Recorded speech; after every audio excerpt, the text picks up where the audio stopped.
Last night we saw Aaron Rodgers go down with a very bad looking leg injury, and this leg injury was so severe that he initially required to be carted off of the field. Then later he was seen wearing a walking boot.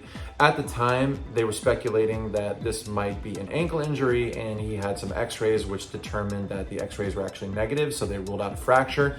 But then we started hearing talks about a possible Achilles tear, and unfortunately for Rodgers, he's had an MRI, and sources now are confirming that he has an Achilles tear and he's due to miss the remainder of the season. It's been a tough start to the season so far because we also saw JK Dobbins go down with an Achilles tear as well, who's also due to miss the remainder of the year. So what I'm going to do with this video is I'm going to explain what the Achilles tendon is, I'll go over the ranges of motion, and I'm going to go over the similarities between the two.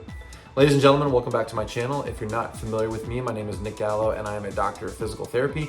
And with my channel, I talk about sports injuries so that they're a little bit easier to understand. And I also go over the rehab timetable so that people know what to expect when coming to physical therapy for these types of injuries. If you like this content and you want to see more of it, please hit that thumbs up and subscribe to the channel because I will be making more videos in the future regarding this type of content, other injuries, and all sorts of physical therapy related content.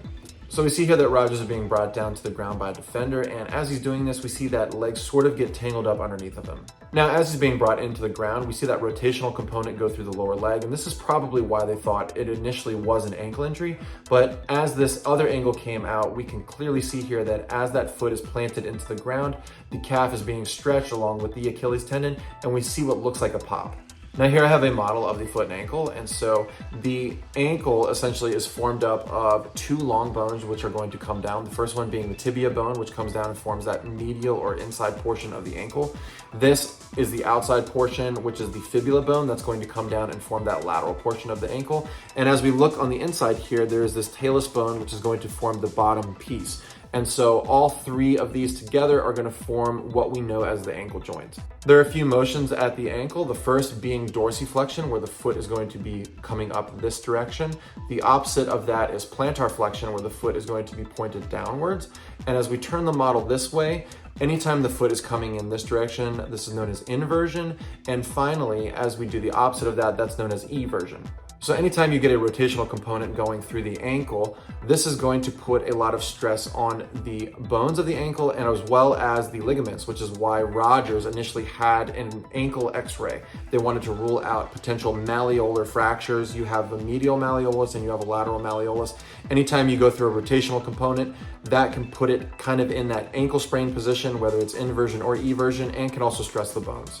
Since a serious ankle injury was ruled out, this is why they went and did the MRI. They must have seen, or potentially on examination, they felt like Aaron Rodgers was dealing with an injury to his Achilles tendon. Perhaps they saw that close-up video that we all just saw.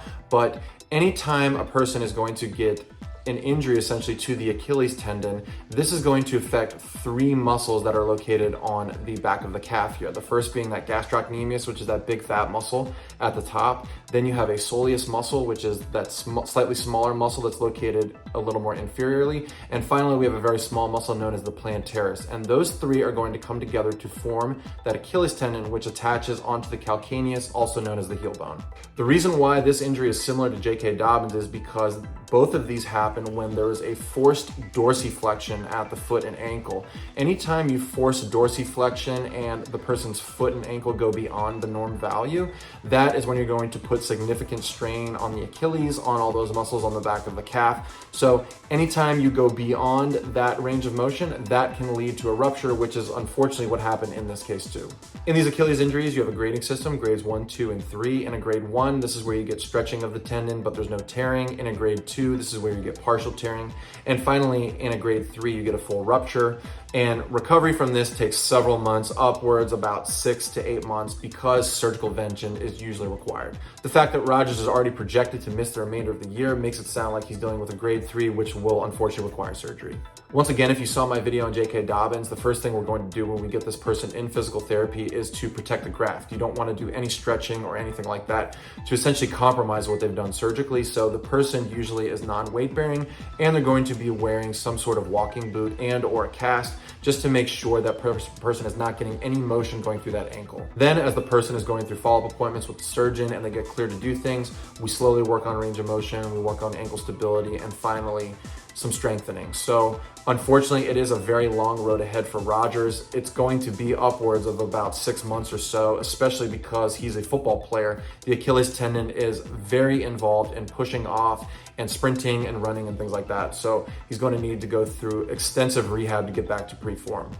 If I happen to hear any updates regarding Rodgers' case, I'll be sure to update everybody in the comment section. Also, if you happen to hear anything, please feel free to update me as well. And that's it as of right now, unfortunately, regarding Aaron Rodgers' Achilles tear. It looks like he's in the same boat as Dobbins, so I wish him the best luck of moving forward. I really thought he was going to do pretty well this year with the Jets, so it's unfortunate that it happened so fast. Once again, if you like this content, please feel free to subscribe to the channel because I will be making more videos like these in the future.